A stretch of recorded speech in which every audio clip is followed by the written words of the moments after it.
അപ്പോൾ ഗൈസ് അതിന് നമ്മൾ ഫ്ലിപ്കാർട്ട് ഓപ്പൺ ആക്കുക.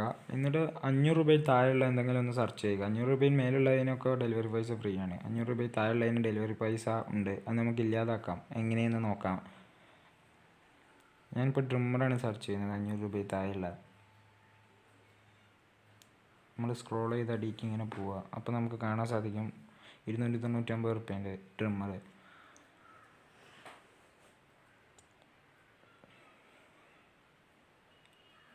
നമ്മളത് ഗോ ടു കാർഡിലിടുക. എന്നിട്ട് നമ്മൾ കാർഡ് പോവുക. 339 റുപ്യാണ്. ഈ ട്രിമ്മറിന് ഡെലിവറി ചാർജ് 40 റുപ്യാണ്. നമ്മളപ്പോൾ അത് 2 എണ്ണം ആക്കി കൊടുക്കുക.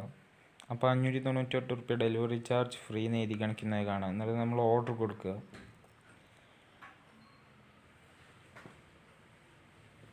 എന്നിട്ട് കണ്ടിന്യൂ എന്ന് കൊടുക്കുക. നമ്മൾ ക്യാഷ് ഓൺ ഡെലിവറിയാണ് കൊടുക്കുന്നത്. അതാണ് കുറച്ചും കൂടി സേഫ്. എന്നിട്ട് നമ്മൾ ഒന്ന് കൺഫേം ചെയ്യുക. കോഡ് ഒന്ന് അടിച്ചു കൊടുക്കുക. കൺഫേം ഓർഡർ എന്ന് എഴുതി കൊടുക്കുക. നമ്മൾ ചെയ്തത് ഓർഡർ ആയിട്ടുണ്ട്. ഫ്ലിപ്കാർട്ടിൽ നിന്ന് മെസ്സേജ് എല്ലാം വരുന്നുണ്ട്. എന്നിട്ട് നമ്മൾ ഹോം പേജിലേക്ക് പോവുക. ബാഗ് അടിക്കുക.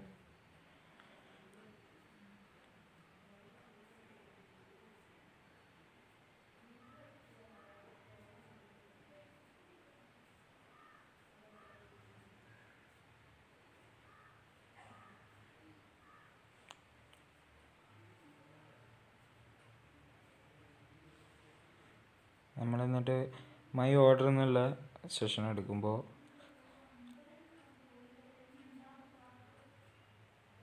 നമുക്ക് കാണാൻ സാധിക്കും 2 ട്രിമ്മർ ഇപ്പോൾ ഓർഡർ ആയിട്ടുണ്ട്. നമ്മൾ 2 എണ്ണം ഓർഡർ ചെയ്തുകൊണ്ട് 299 റുപ്യാണ്. അതിലൊന്ന് നമ്മൾ ക്യാൻസൽ ചെയ്യുക.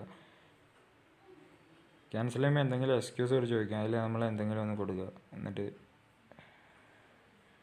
ഓർഡർ ക്യാൻസൽ ആയിട്ടുണ്ട്. അപ്പോൾ ഒന്ന് ക്യാൻസൽ ആയിട്ടുണ്ട്. ക്യാൻസൽ എന്ന് എഴുതി കാണിക്കുന്നത് നിങ്ങൾക്ക് കാണാൻ സാധിക്കും. നിങ്ങൾക്കൊന്നും കൂടി കാണിച്ചു തരാം. ക്യാൻസൽഡ് ആയിട്ടുണ്ട്. അത് ഇനി നമ്മൾ വേറെ ഒന്ന് ഓർഡർ ചെയ്തിരുന്നു. അത് നിങ്ങൾക്ക് കാണാൻ സാധിക്കും.